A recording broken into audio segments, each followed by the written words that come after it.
When an empath stops pleasing everyone and starts seeing the truth, Carl Jung discovered something remarkable happens. They don't become selfish, they become dangerous, not to others, but to every system that profits from their endless giving. Jung called this transformation individuation, and it's the most threatening thing an empath can achieve in a world built on their self-sacrifice. Picture the moment everything changes. You're sitting alone, maybe after another exhausting day of managing everyone else's emotions. You've said yes when you meant no. You've smiled through your pain to keep others comfortable. You've absorbed their stress until your nervous system feels like it's on fire.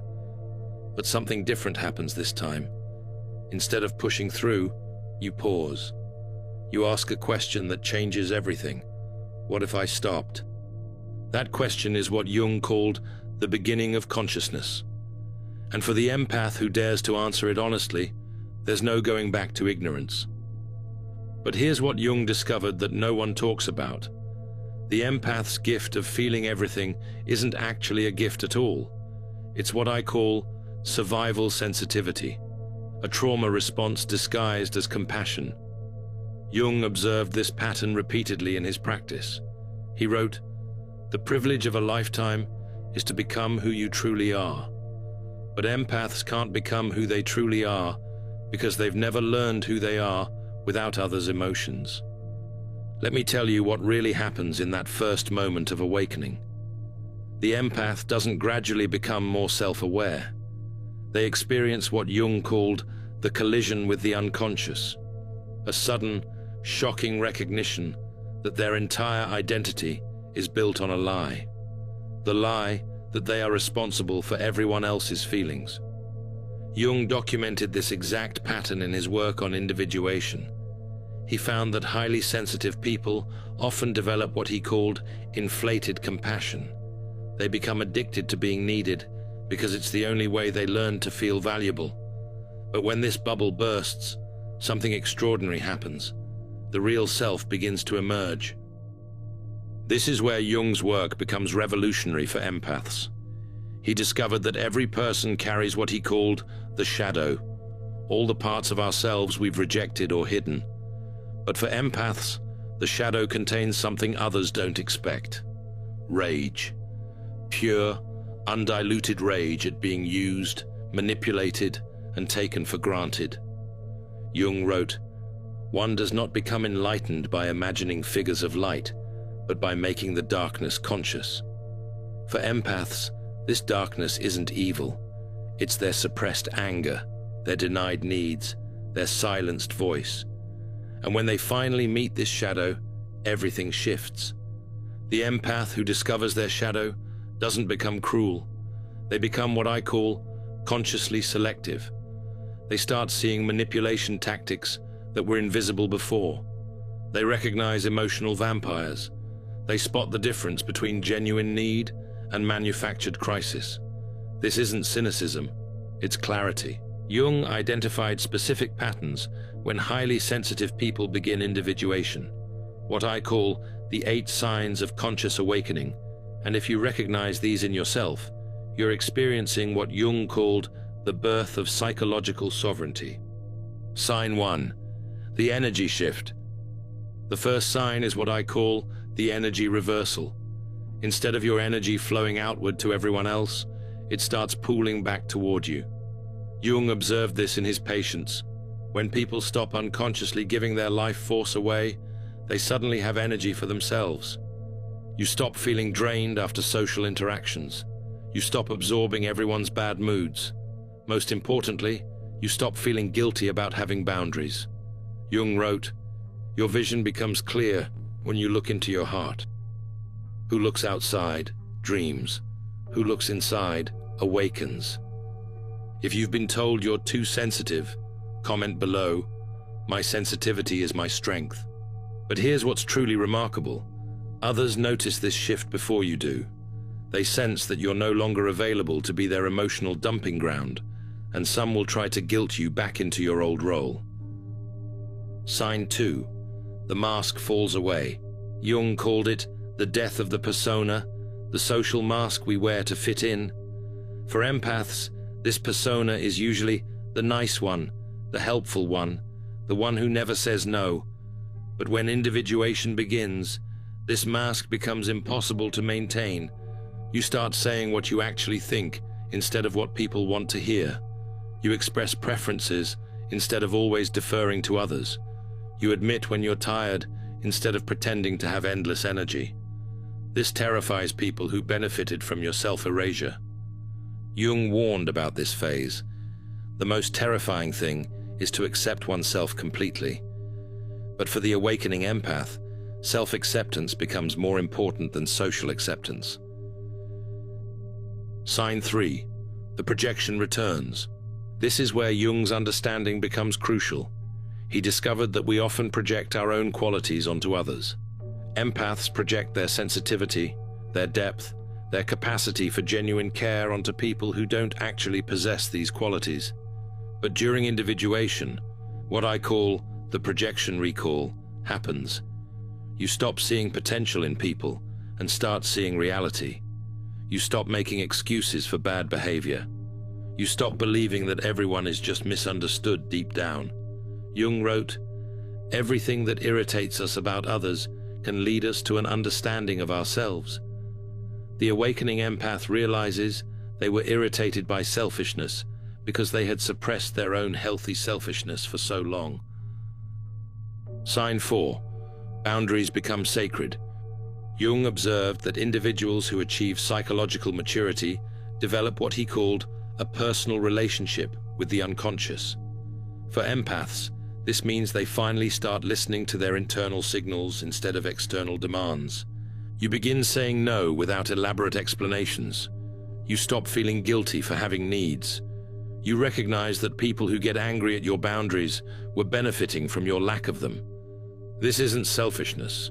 Jung called it individual integrity. The awakening empath discovers what I call sacred selfishness. The understanding that taking care of yourself isn't just okay, it's necessary for authentic relationship with others. Sign 5. The guilt disappears. This might be the most shocking sign for empaths.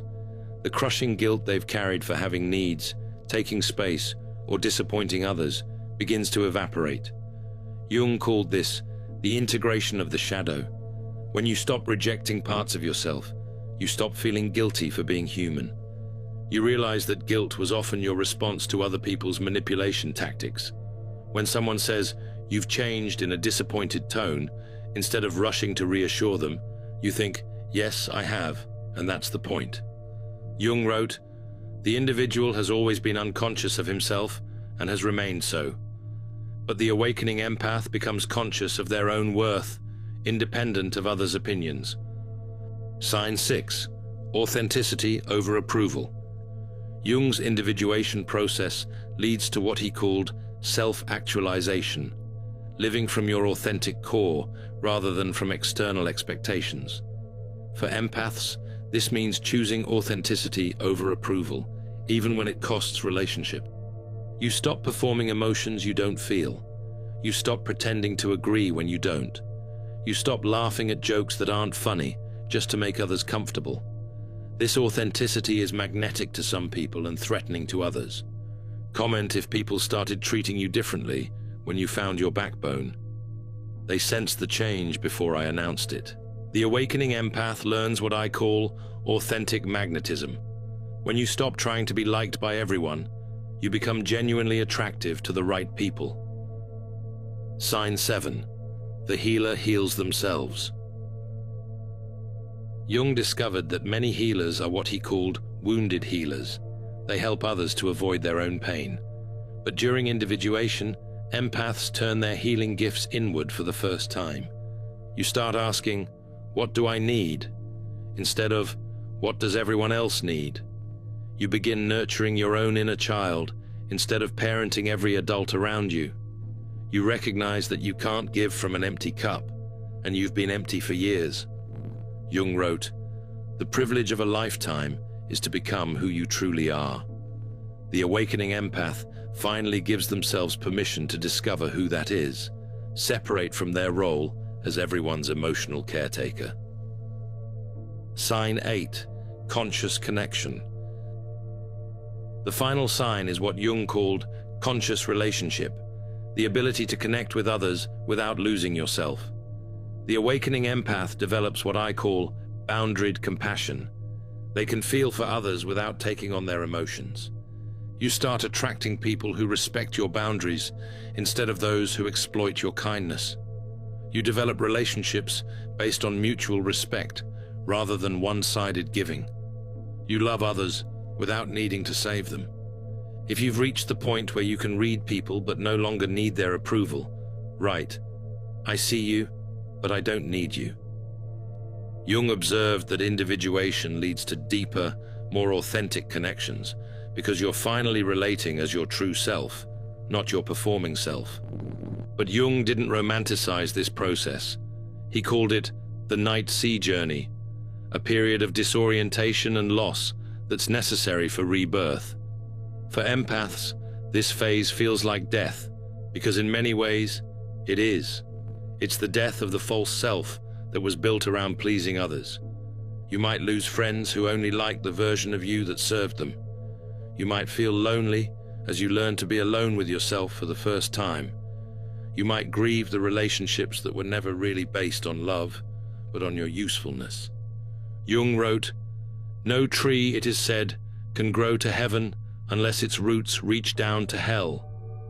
The awakening empath must descend into their own psychological underworld before they can rise into authentic selfhood. Jung was one of the first psychologists to recognize the connection between mind and body. For empaths, years of absorbing others' emotions creates what I call energetic toxicity, chronic fatigue, anxiety, digestive issues, and autoimmune problems. But when empaths stop people-pleasing, their bodies begin to heal. The nervous system finally relaxes, sleep improves, chronic pain often diminishes. Jung understood that psychological healing and physical healing are inseparable. Your body was never meant to process everyone else's emotional waste. When you stop being the world's emotional landfill, your health naturally begins to restore. Jung observed that individuation always changes relationships. Some deepen, others fall away. For empaths, this sorting process can be painful but necessary. What I call the Great Relationship Purge separates authentic connections from exploitative ones. People who truly love you will adapt to your boundaries and celebrate your growth. Those who resist your changes were probably benefiting from your self-neglect. Jung called this the differentiation between genuine love and neurotic attachment. You'll discover that many relationships were built on an unconscious contract. You provide endless emotional support. They provide conditional acceptance. When you break this contract by claiming your own life, some people will leave. Let them. Here's what Jung discovered that changes everything. When empaths stop being everyone's emotional sponge, they don't lose their sensitivity. They develop what I call conscious sensitivity. They can still feel deeply, but they choose what to absorb and what to release. This conscious sensitivity becomes a superpower. You can read situations accurately without being overwhelmed by them. You can help others without depleting yourself. You can love deeply without losing yourself.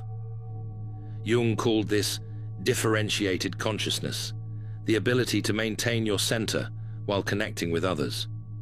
The awakening empath becomes what Jung called a conscious individual, someone who can navigate the world with their sensitivity intact, but their boundaries strong. Jung believed that individual transformation creates collective change. When one person becomes conscious, it gives others permission to do the same. The empath who stops people-pleasing doesn't just change their own life. They model a different way of being for everyone around them. Your courage to set boundaries gives others courage to set theirs. Your refusal to absorb everyone's emotions shows them they can be responsible for their own feelings. Your authentic self-expression reminds them they don't have to perform to be loved. Jung wrote, "The meeting of two personalities is like the contact of two chemical substances. If there is any reaction, both are transformed. But this only happens when at least one person shows up authentically. Jung identified specific principles that guide individuated people, what I call the conscious empath's code, 5 principles that maintain psychological sovereignty while remaining connected to others. First, feel everything, absorb nothing. Your emotions are yours, their emotions are theirs. Second, give from overflow, never from depletion. Third, love others without losing yourself. Fourth, help when inspired, not when guilty. Fifth, trust your inner knowing over external pressure. These aren't rules. They're guidelines for maintaining what Jung called authentic being in a world that profits from your unconsciousness. Jung understood that society labels individual consciousness as selfish because unconscious people benefit from others' self-neglect. When empaths start prioritizing their own needs, they're often accused of becoming cold or uncaring. But Jung made a crucial distinction. There's healthy selfishness and unhealthy selfishness. Healthy selfishness means taking responsibility for your own happiness instead of making others responsible for it. It means having boundaries instead of walls. It means self-care instead of self-abandonment. The awakening empath learns that taking care of themselves isn't selfish, it's essential. You can't pour from an empty cup, and most empaths have been running on empty for years. Jung's concept of individuation includes what he called the inner marriage, the integration of masculine and feminine psychological principles within one person. For empaths, this means balancing their natural receptivity with healthy assertiveness. You learn to receive energy as well as give it. You develop the ability to say no as well as yes. You integrate your nurturing nature with your need for independence. Jung called this psychological wholeness, when you no longer need someone else to complete you because you've learned to complete yourself. The awakening empath discovers they can be both soft and strong, both caring and boundaried, both sensitive and sovereign. Jung recognized that highly sensitive people have unique gifts when they learn to manage their sensitivity consciously. What I call the empath's arsenal, abilities that emerge when sensitivity is channeled rather than suppressed. Intuitive accuracy becomes razor sharp when you're not clouded by others' emotions. Creative expression flows when your energy isn't drained by emotional vampires. Deep, meaningful relationships form when you attract people who match your authenticity rather than exploit your kindness. Jung wrote, "Your vision becomes clear when you look into your heart." The conscious empath develops vision that cuts through pretense to see truth. Jung observed that individuation often involves a period of loneliness as you separate from unconscious group dynamics. For empaths, this loneliness can be intense. You've spent your whole life surrounded by people who needed you, and now you're learning to be alone. But Jung distinguished between loneliness and solitude. Loneliness is the pain of being disconnected from others. Solitude is the joy of being connected to yourself. The awakening empath learns to enjoy their own company for the first time. In solitude, you hear your own thoughts without the noise of others' emotions. You discover your own preferences without the pressure of others' expectations. You meet yourself, perhaps for the first time. Jung's individuation process doesn't end with withdrawal from the world. It leads to conscious re-engagement. The awakening empath returns to relationships and community, but from a place of choice rather than compulsion. You help others when it feels authentic, not when you feel guilty. You engage in social situations when you want connection, not when you fear rejection. You give your gifts to the world from abundance, not from the desperate need to be needed. Jung called this conscious participation, engaging with life as your true self rather than your performing self. Jung understood that psychological development isn't linear. It happens in cycles. The awakening empath will face ongoing challenges as they maintain their boundaries and authentic self-expression. There will be moments of doubt, times when the old patterns call you back. But each cycle deepens your understanding. Each challenge strengthens your resolve. Each boundary you maintain makes the next one easier. Jung called this spiral development. You revisit similar themes at deeper levels of consciousness. The key is recognizing these cycles as part of growth, not evidence of failure.